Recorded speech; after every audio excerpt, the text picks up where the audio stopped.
नमस्कार, आप देख रहे हैं वीके न्यूज। मैं हूं सुनील राउत। इस वक्त की बड़ी खबर आ रही है कि भारत सरकार जो है कनाडा के खिलाफ एक बड़ा एक्शन लेने जा रहा है। वहीं कनाडा जो आतंकी हरदीप सिंह निज्जर की हत्या के लिए भारत को जिम्मेदार ठहरा रहा था और जो आरोप लगा रहा था, उसके बाद जो भारत और कनाडा के रिश्तों में तल्खी आई है, तो अब भारत जो है वो कनाडा की गिरेबान पकड़ने की उसने पूरी तैयारी कर ली है। और खबर यह है कि भारत FATF में कनाडा की शिकायत कर सकता है और आतंकी फंडिंग को लेकर भारत ने कुछ सबूत जुटाए हैं। उन सबूतों को लेकर FATF में भारत जा सकता है। क्या है ये FATF? इस FATF में जाने के बाद कनाडा पर क्या असर पड़ेगा, ये सब कुछ मैं इस वीडियो में आपको बताऊंगा। लेकिन पहले ये समझिए कि बहुत चिंताजनक और गंभीर बात यह है कि भारत के हाथ ऐसे सबूत लगे हैं जो भारत में CAA विरोधी प्रदर्शन हुए, NRC विरोधी प्रदर्शन हुए और जो किसान आंदोलन भारत में हुआ, उसमें कनाडा की संलिप्तता सामने आई है।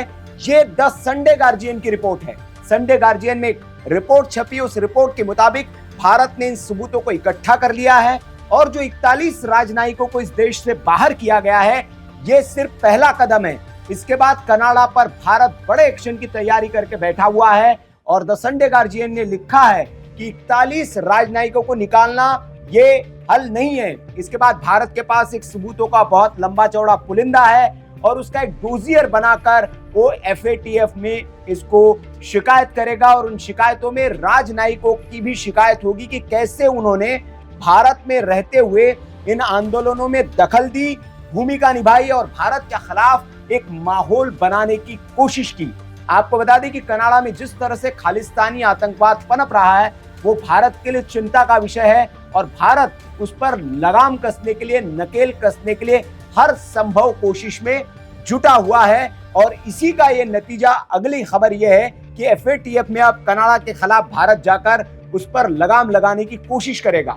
हमने जैसे आपको बताया था कि पाकिस्तान की जिस तरह से नकेल भारत ने कसी थी, FATF में लगातार पाकिस्तान की शिकायत की गई, जिसके बाद पाकिस्तान को लगातार ग्रे लिस्ट में रहना पड़ा और उस ग्रे लिस्ट में रहने की वजह से पाकिस्तान की बहुत आर्थिक हालत वहां पे खराब हो गए, खस्ताहाल वहां की आर्थिक व्यवस्था हो गई, दुनिया से उसको मदद मिलनी बंद हो गई।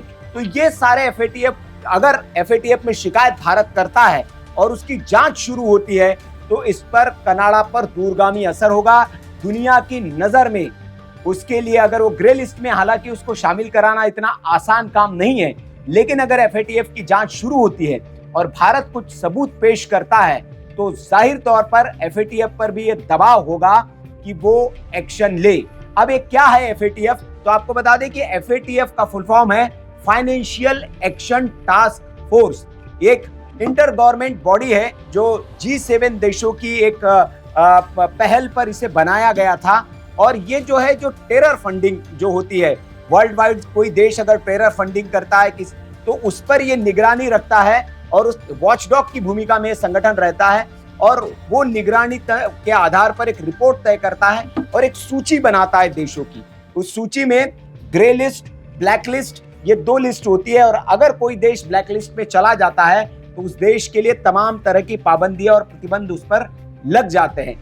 ग्रे लिस्ट में अगर कोई देश होता है तो उस पर भी कुछ आंशिक प्रतिबंध होते हैं, उसको मदद बंद हो जाती है। जैसे कि पाकिस्तान लगातार ग्रे लिस्ट में, FATF उसको ग्रे लिस्ट में रख रहा था।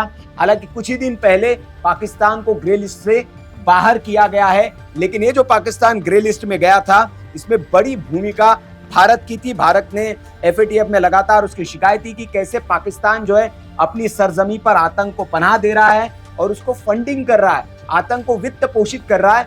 यही काम FATF का है और ये 1989 यानी कि 1989 में इस संस्था का गठन किया गया था। और जैसे कि मैंने बताया था आपको कि G7 देशों की पहल पर इस संगठन का गठन हुआ था। इसमें वर्तमान में अगर हम बात करें तो 39 सदस्य देश हैं, जिसमें भारत, अमेरिका, रूस, ब्रिटेन और चीन भी शामिल है। आपको बता दें कि भारत जो है FATF के कंसल्टेंट्स और उसके एशिया पैसिफिक ग्रुप जो है उसका हिस्सा भी है। तो आप ये भी समझ लीजिए कि ग्रे और ब्लैक लिस्ट जो होती है, जैसे कि मैंने बताया कि पाकिस्तान ग्रे लिस्ट में कई दिनों तक रहा था, कनाडा को ग्रे लिस्ट में डालने की कोशिश होगी। ये बहुत आसान नहीं होगा, लेकिन अंतर समझ लीजिए कि ग्रे लिस्ट में और ब्लैक लिस्ट में होने का मतलब क्या होता है? आपको बता दें कि ग्रे लिस्ट में जो है वे देश होते हैं जो टेरर फंडिंग और मनी लॉन्ड्रिंग उन देशों में सबसे ज्यादा होती है। ऐसे देशों को ग्रे लिस्ट में डाला जाता है। हालांकि ग्रे लिस्ट का मतलब ये होता है कि ये देश ऐसा नहीं है कि आतंक को रोकने में मदद नहीं कर रहे हैं या संस्था का साथ नहीं दे रहे हैं, इसीलिए इनको ग्रे लिस्ट में रखा जाता है कि यहाँ आतंकवाद तो है, फंडिंग भी यहाँ हो रही है, लेकिन ये साथ भी दे रहे हैं रोकने के लिए। ऐसे देशों को ग्रे लिस्ट में डाला जाता है। इसके बाद दूसरी जो ब्लैक लिस्ट होती है उसमें आतंक और टेरर फंडिंग को खत्म करने में नाकाम जो देश होते हैं, मतलब वहां आतंक और टेरर फंडिंग हो रही होती है और वो साथ देने के भी इच्छुक नहीं होते या दरकिनार करते हैं, साथ नहीं देते हैं, अपने आप को हीला हवाली करते हैं, ऐसे देशों को ब्लैक लिस्ट में डाला जाता है। आपको बता दें कि FATF की अगर हम लिस्ट पर नजर डालें तो उसकी ग्रे और ब्लैक लिस्ट में इन देशों को शामिल किया गया है जिनमें Albania, Barbados, Gibraltar, Haiti, Jamaica, Jordan, Mali, Morocco, Burkina Faso, Cambodia, Cayman Iceland, Nicaragua, Myanmar, Pakistan, Panama, Philippines, Senegal, दक्षिण सूडान, सीरिया, तुर्की, युगांडा, संयुक्त अरब अमीरात और यमन शामिल थे। हालांकि अब इनमें से पाकिस्तान को ग्रे सूची से हटा दिया गया है और म्यांमार को ब्लैक लिस्ट में डाल दिया गया है। म्यांमार वही देश जहां से रोहिंग्याओं को भगाया गया, रोहिंग्याओं पर कहा गया, आरोप लगे कि यहाँ पर अत्याचार किए गए रोहिंग्याओं पर, तो इसलिए इस देश को ब्लैक लिस्ट में फिलहाल FATF की ओर से डाला गया है। तो ये फिलहाल खबर है कि भारत के हाथ कुछ सबूत लगे, पुख्ता सबूत लगे हैं और उन सबूतों का पुलिंदा लेकर एक डोजियर बनाकर भारत जो है FATF में कनाडा के खिलाफ जा सकता है। और अगर ये एक्शन भारत ने कनाडा के खिलाफ लिया तो अंतरराष्ट्रीय स्तर पर एक बड़ी कनाडा के लिए खबर होगी कि भारत ये एक्शन उसके खिलाफ लेने जा रहा है। और FATF अगर जांच शुरू करता है और किसी सूची में अगर कनाडा को डालता है तो फिर ये उसके लिए बड़ी मुश्किल होगी। खबर पर आपकी जो भी राय हो कमेंट बॉक्स में आप हमें जरूर बताएं। वीडियो अच्छा लगा हो तो लाइक करें, शेयर करें और ऐसी खबरों के लिए आप देखते रहिए VK न्यूज। नमस्कार। VK न्यूज, राष्ट्र के नाम।